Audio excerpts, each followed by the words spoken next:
Dear student, welcome my YouTube channel Kapardi knowledge class. तो आज हम आपके लिए लेकर आए हैं एजुकेशन क्लास 12th का प्राचीन शिक्षा और मध्यकालीन शिक्षा में अंतर, जो कि शिक्षा शास्त्र से रिलेटेड टॉपिक है और बीएड और अन्य जो परीक्षाएं हैं उनके लिए भी ये यूजफुल वीडियो होने वाला है।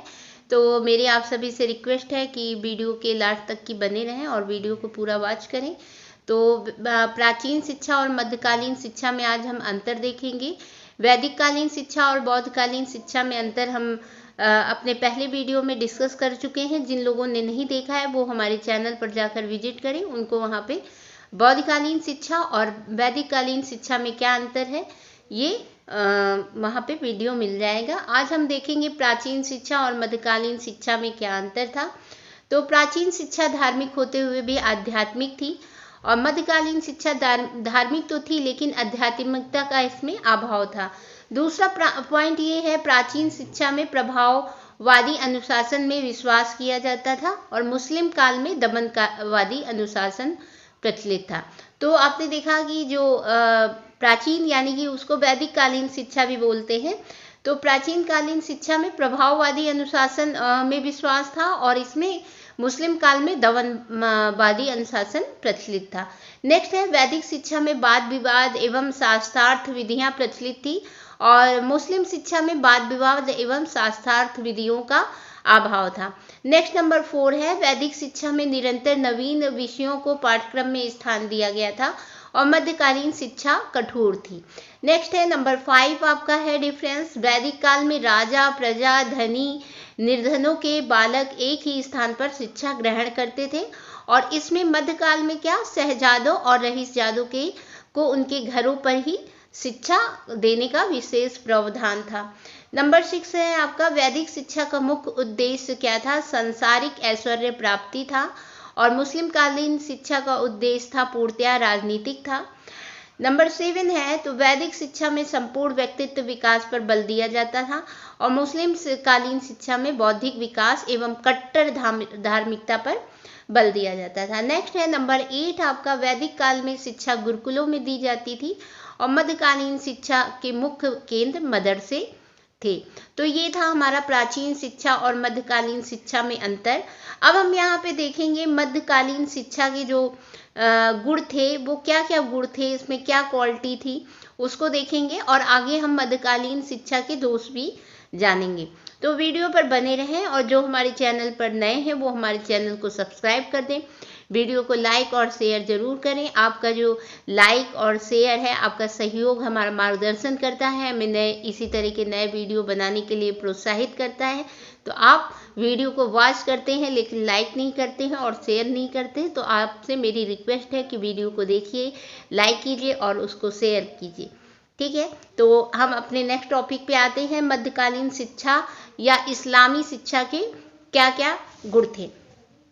तो जो मध्यकालीन शिक्षा थी वो धार्मिक एवं लौकिक शिक्षा का समन्वय थी। मुस्लिम शिक्षा धर्म पर आधारित थी। इस्लाम धर्म में परलोक एवं पुनर्जन्म पर विश्वास नहीं किया जाता था, अतः शिक्षा में लौकिक अर्थात वर्तमान जीवन को सुखमय बनाने की शिक्षा पर जोर दिया गया। और दूसरा है कि इसकी ये विशेषता थी, ये गुण थे कि निःशुल्क शिक्षा थी। प्राथमिक शिक्षा अर्थात मकतबों में शिक्षा निःशुल्क थी। प्रत्येक मस्जिद में प्राथमिक शिक्षा की व्यवस्था थी, जहां नजदीकी तथा पास पड़ोस में रहने वाले छात्र मकतब में निःशुल्क शिक्षा प्राप्त कर सकते थे। अगला है नंबर 3, पाठ्यक्रम में नवीन विषयों का समावेश। मुस्लिम काल में धार्मिक शिक्षा के अतिरिक्त मदरसों में इतिहास, भूगोल, साहित्य, औषधि विज्ञान एवं ललित कलाओं की शिक्षा प्रदान की जाती थी। व्यक्तिगत शिक्षण विधि, तो इसका अगली क्वालिटी जो है नंबर 4 है व्यक्तिगत शिक्षण विधि। मुस्लिम शिक्षा में छात्रों पर व्यक्तिगत ध्यान दिया जाता था, जिससे प्रत्येक विद्यार्थी को अधिकतम विकास करने का अवसर मिलता था। अगली विशेषता ये है, इसका गुण है राज्य का संरक्षण। मुस्लिम काल में शासकों ने धार्मिक प्रचार के लिए संस्थाएं खोली थी और उनका समस्त व्यय जो होता था खर्च वहन किया। मकतबों और मदरसों पर होने वाला समस्त व्यय की पूर्ति शासन द्वारा किया जाता था। शिक्षा प्रसार हेतु पुरस्कार एवं छात्रवृत्तियां भी प्रदान की जाती थी। अगली इसकी क्वालिटी है इतिहास लेखन की परंपरा का विकास। मुस्लिम काल में विद्वानों द्वारा इतिहास लेखन की परंपरा का विकास हुआ। प्राय प्रत्येक बड़े शासक के समय उस काल का इतिहास लिखा गया, जो कि अमूल्य धरोहर है। बाबरनामा, आइन ए अकबरी, जहांगीरनामा, तारीखे फिरोजशाही, तुगलकनामा आदि अनेक ऐतिहासिक दस्तावेज इसी काल में लिखे गए, जिनके द्वारा तत्कालीन इतिहास की जानकारी प्राप्त होती है। ये तो थे इसके गुण। गुण में आपने देखा धार्मिक एवं लौकिक शिक्षा का समन्वय, निःशुल्क शिक्षा, पाठ्यक्रम में नवीन विषयों का समावेश, व्यक्तिगत शिक्षण विधि, राज्य का संरक्षण, इतिहास लेखन की परंपरा का विकास, ये थे इसके गुण। अब हम इसके दोष देखेंगे कि इसमें क्या क्या जो इस्लामिक शिक्षा थी आपकी या मुस्लिम कालीन शिक्षा थी, इसकी क्या क्या दोष थे, इसमें क्या क्या बुराइयां थी। तो सार्वजनिक शिक्षा का अभाव था। सबसे पहला इसका दोष है सार्वजनिक शिक्षा का अभाव। मुस्लिम काल में ना तो अनिवार्य शिक्षा थी और ना सबके लिए सुलभ थी। सुलभ मतलब आसान थी। मकतबों एवं मदरसों में वही बालक प्रवेश ले सकता था जिसका बिस्मिल्लाह संस्कार हो गया हो। तो आपने जैसे वैदिक कालीन में देखा था, उपनयन संस्कार के बाद बालक को शिक्षा वो ग्रहण कर सकता था। और फिर बौद्ध कालीन में प्रवज्या संस्कार होता था, और इसमें मुस्लिम कालीन शिक्षा में बिस्मिल्लाह संस्कार होता था। उसके बाद शिक्षा बालक ग्रहण करता था। बिस्मिल्लाह संस्कार केवल इस्लाम धर्म का मानने वाला ही होता था, और वही मकतबों में प्रवेश की पात्रता रखता था। पात्रता मतलब उसी को मकतबों में प्रवेश मिलता था। किंतु अन्य सभी वर्ग इससे वंचित थे। वंचित मतलब दूर थे या उनको नहीं उपलब्ध हो पाता था। इसलिए यह कहना गलत है कि शिक्षा अनिवार्य और समान व्यक्ति के लिए सुलभ थी। इसलिए ये नहीं कहा जा सकता कि शिक्षा सभी व्यक्ति ग्रहण कर सकते थे और सबके लिए आसानी से उपलब्ध थी। मुस्लिम समुदाय में भी मध्यम एवं उच्च वर्ग के बालकों के लिए मदरसों में शिक्षा प्राप्त करने की व्यवस्था थी, किंतु निर्धन मुस्लिम बालक मकतब से आगे की पढ़ाई नहीं कर पाते थे। ठीक है। अब अगली इसकी ये दोष था कि धार्मिकता पर विशेष बल दिया जाता था। मुस्लिम काल में शिक्षा का उद्देश्य इस्लाम धर्म की शिक्षा देना प्रमुख था। इसमें कुरान एवं शरीयत की शिक्षा अनिवार्य थी। धर्म एवं संस्कृति को एक साथ जोड़ दिया गया था, जिससे धर्म अधिक प्रभावी हो गया था। इसी कारण हिंदू इस शिक्षा की ओर आकृष्ट नहीं हुए। मुस्लिम शिक्षा में धर्म पे ज़्यादा विशेष बल दिया गया था, इसलिए हिंदू लोग इस शिक्षा की तरफ आकृष्ट मतलब आकर्षित नहीं हुए, या उनको ये शिक्षा उन लोगों ने ग्रहण नहीं की। अगला इस शिक्षा का दोष है मुस्लिम कालीन शिक्षा का कि स्त्री शिक्षा की अवहेलना मतलब उस पर ध्यान न देना या बुराई। समाज में पर्दा प्रथा होने के कारण स्त्रियों को शिक्षा प्रदान करने के लिए कोई व्यवस्था नहीं थी। केवल छोटी उम्र की बालिकाएं ही मकतब में पढ़ सकती थी। उच्च धनिक एवं शाही परिवार की बालिकाओं की शिक्षा उनके घर पर ही प्रदान की जाती थी। बालिका शिक्षा के लिए कोई सार्वजनिक विद्यालय नहीं खोले गए थे। अब इसमें अगला दोष है नंबर 4 पे है शिक्षा केंद्रों का अस्थायित्व। अस्थायित्व मतलब वो स्थायी नहीं थे। मकतबों एवं मदरसों की स्थापना एवं संचालन धनी व्यक्तियों द्वारा किया जाता था। उनकी मृत्यु होने पर ऐसी संस्थाएं बंद हो जाया करती थी। राज्य सत्ता में भी हमेशा परिवर्तन होते रहते थे, जिनका सीधा प्रभाव शिक्षण संस्थानों पर पड़ता था। इसलिए इसमें स्थायित्व की कमी पाई जाती थी, मतलब कोई स्थायी विद्यालय नहीं था। कोई राजा ने विद्यालय बनवा दिया, वो खत्म हो गया तो वो विद्यालय बंद हो जाता था। तो अगली इसकी ये दोष थे अरबी तथा फारसी भाषा की प्रधानता।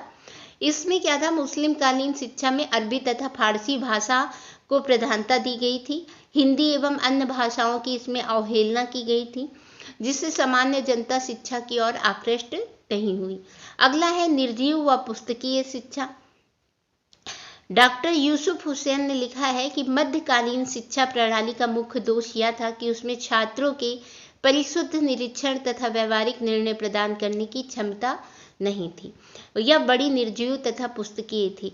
मतलब उनका ये कहना था, डॉक्टर यूसुफ हुसैन का कहना था कि इसमें छात्रों के परिशुद्ध यानी कि उनका जो एग्जाम होता है और जो व्यवहारिक निर्णय प्रदान करने की क्षमता होती है, वो सब उसमें कमी पाई गई। यह बड़ी ही निर्जीव मतलब बेजान थी तथा पुस्तकीय थी, किताबी ज्ञान थी, कोई बच्चों को व्यवहारिक ज्ञान नहीं प्राप्त होता था।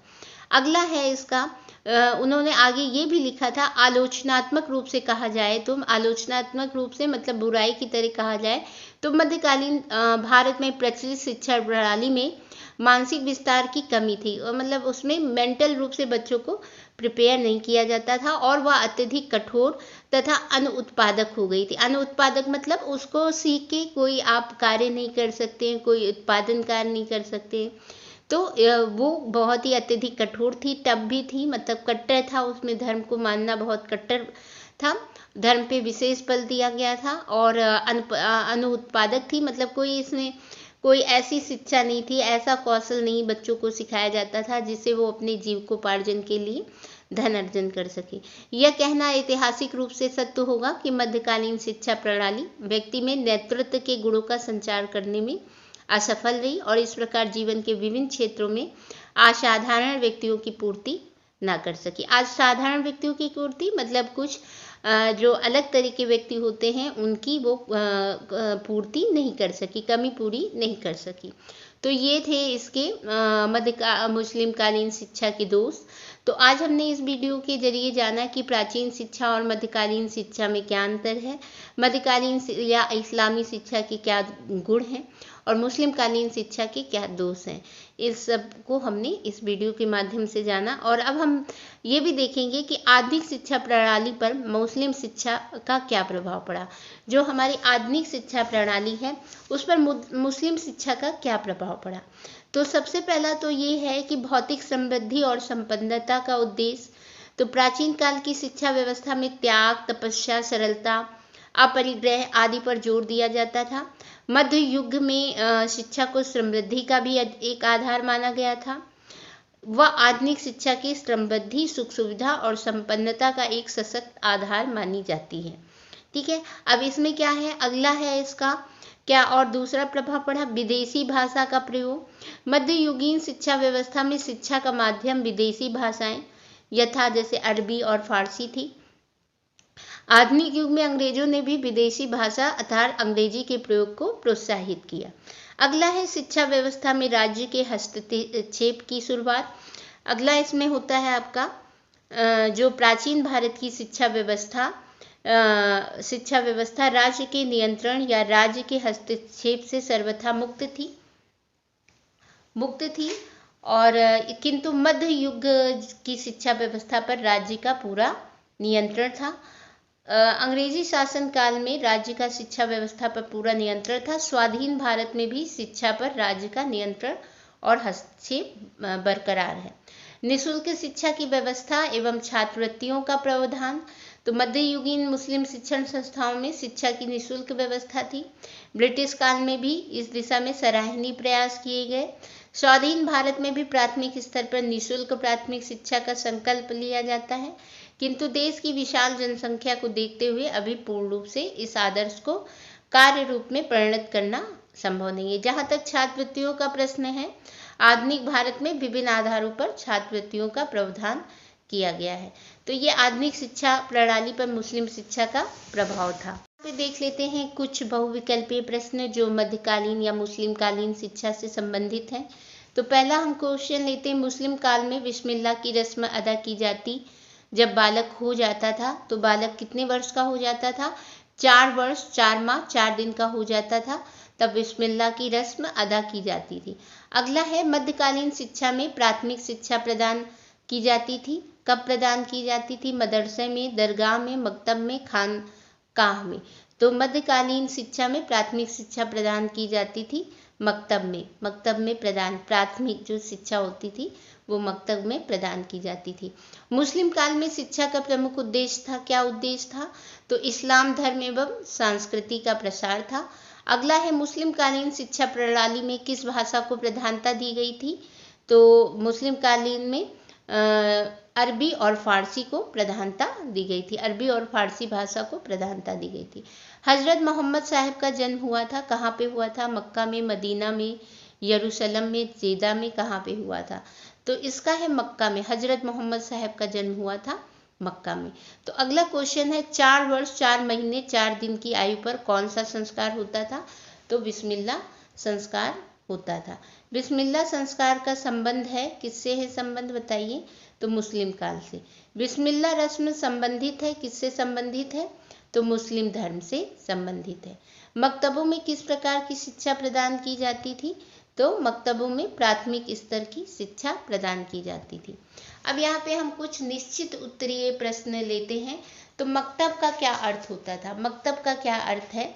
तो मकतब का अर्थ है उसने लिखा। मकतब का क्या अर्थ है? उसने लिखा। कौन सी रस्म पूरी करने पर मकतब में प्रवेश मिलता था? तो मकतबों में प्राथमिक शिक्षा प्रदान की जाती थी। कौन सी रस्म पूरी करने पर मकतब में प्रवेश मिलता था? तो बिस्मिल्लाह रस्म पूरी करने पर मकतब में प्रवेश मिलता था। हजरत मोहम्मद साहब का जन्म किस सन में हुआ था? तो 570 ईस्वी में हुआ था। मुसलमानों के पवित्र धर्म ग्रंथ का क्या नाम था? तो कुरान। मुसलमानों के पवित्र धर्म ग्रंथ का क्या नाम है? तो कुरान नाम है। पृथ्वीराज चौहान को किस मुस्लिम शासक ने तराइन के द्वितीय युद्ध में हराया था? तो मोहम्मद गौरी ने हराया था। अगला क्वेश्चन है, मुस्लिम काल में शिक्षा का प्रारंभ किस संस्कार से होता है? तो बिस्मिल्लाह संस्कार से होता है। मुस्लिम काल में उच्च शिक्षा की व्यवस्था किन संस्थानों में होती थी? तो मदरसों में होती थी। मुस्लिम शिक्षा कितने स्तरों में विभक्त थी? तो 2 स्तरों में विभक्त थी, प्राथमिक शिक्षा और उच्च शिक्षा। अगला है, मुस्लिम काल में मकतबों में किस स्तर की शिक्षा प्रदान की जाती थी? तो प्राथमिक स्तर में। बिस्मिल्लाह रस्म का संबंध किस धर्म से है? तो मुस्लिम धर्म से है। तो अगला है, मध्यकालीन शिक्षा को कितने भागों में बांटा जा सकता है? तो 2 भागों में बांटा जा सकता है, बौद्ध काल के पश्चात एवं इस्लाम आगमन के पूर्व। दूसरा है इस्लामिक या मुस्लिम कालीन की शिक्षा। शरीयत क्या है? शरीयत एक इस्लामी कानून का ग्रंथ है। मकतबों में प्रमुख शिक्षण विधि क्या थी? मौखिक विधि थी। मकतबों में क्या प्रमाण पत्र देने की व्यवस्था थी? तो नहीं थी।